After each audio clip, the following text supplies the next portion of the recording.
दोस्तों, भीमसेन को बेहोशी की हालत में गंगा नदी में फेंक दिया जाता है। दुर्योधन के कुटिल चेहरे पर एक शातिर मुस्कान है। दूसरी ओर पांडव भाई, जो अपने प्रिय भीमसेन को हर जगह ढूंढ रहे थे, निराश होकर हस्तिनापुर लौट आए। युधिष्ठिर का मन भारी था, लेकिन उन्हें विश्वास था कि भीमसेन अवश्य ही बिना बताए महल लौट आया होगा। लेकिन जब उन्होंने अपनी माता देवी कुंती से भीम के बारे में पूछा और उन्हें भीम के लापता होने की खबर मिली, तो उनकी चिंता और बढ़ गई। देवी कुंती का दिल धड़क रहा था और उन्होंने तुरंत विदुर जी को बुलवाया।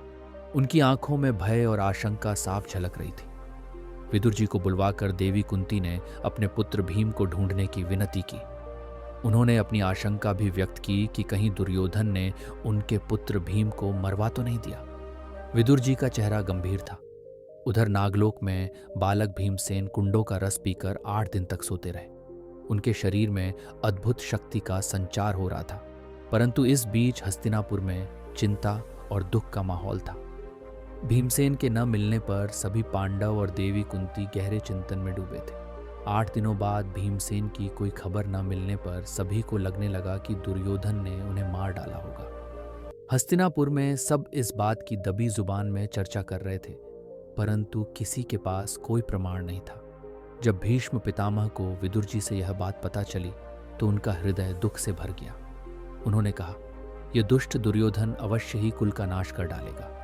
नागलोक में जब भीमसेन सोकर उठे, तो उन्हें अपने 8 दिनों तक सोने की बात सुनकर बड़ा आश्चर्य हुआ। नागों ने उन्हें बताया कि अब उनका बल 10,000 हाथियों के बराबर हो गया है। ये सुनकर भीमसेन के मन में अद्भुत खुशी की लहर दौड़ गई और उन्होंने मन ही मन दुर्योधन और सभी कौरव भाइयों को सबक सिखाने का संकल्प कर लिया। फिर भीमसेन के नाना आर्यकनाग और नागराज वासुकी ने भीम को दिव्य जल से स्नान करवाकर श्वेत वस्त्र धारण करवाए। नागों की सुरक्षा में भीमसेन को हस्तिनापुर वापस भेजा गया। नाग भीमसेन को हस्तिनापुर के महल के बागीचे तक छोड़ने आए और फिर अंतर्धान हो गए। भीमसेन भागकर अपनी माता देवी कुंती और भाइयों के पास पहुंचे और अपनी सारी घटना बताई। अपनी माँ देवी कुंती और भाइयों से मिलने पर भीमसेन ने अपनी आपबीती सुनाई। उन्होंने बताया कि कैसे नागलोक में उन्होंने अद्भुत शक्ति प्राप्त की और अब वे दुर्योधन के सभी षड्यंत्रों का सामना करने के लिए तैयार हैं। देवी कुंती और युधिष्ठिर ने भीमसेन से कहा कि वे इस घटना को किसी और को न बताएं। इस बीच दुर्योधन को जब यह पता चला कि भीमसेन जीवित हैं, तो वह हैरान रह गया और उसने फिर से भीम को मारने के षड्यंत्र रचने शुरू कर दिए। एक बार फिर दुर्योधन ने अपने षड्यंत्र के चलते भीम के प्रिय सारथी को गला घोंटकर मार डाला। तब विदुर जी ने पांडव भाइयों से चुप रहने के लिए कहा।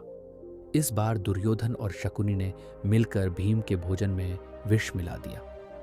जब युयुत्सु को यह बात पता चली, तो वह भागकर पांडवों को सूचित करने आया, परंतु तब तक भीमसेन विषयुक्त भोजन कर चुके थे। लेकिन भीम ने उस विष को बड़ी आसानी से पचा लिया और उसे कुछ भी विकार नहीं हुआ। इसके बाद दुर्योधन और शकुनी ने मिलकर भीम को मार डालने के कई प्रयास किए, लेकिन पांचों पांडव भाई विदुर जी की सलाह मानकर चुप ही बने रहे। कुछ दिनों बाद जब सभी कौरव और पांडव भाई थोड़े और बड़े हुए, तो राजा धृतराष्ट्र ने भीष्म पितामह से परामर्श करके सभी को धनुर्वेद की शिक्षा प्राप्त करने के लिए कृपाचार्य जी का शिष्य बना दिया।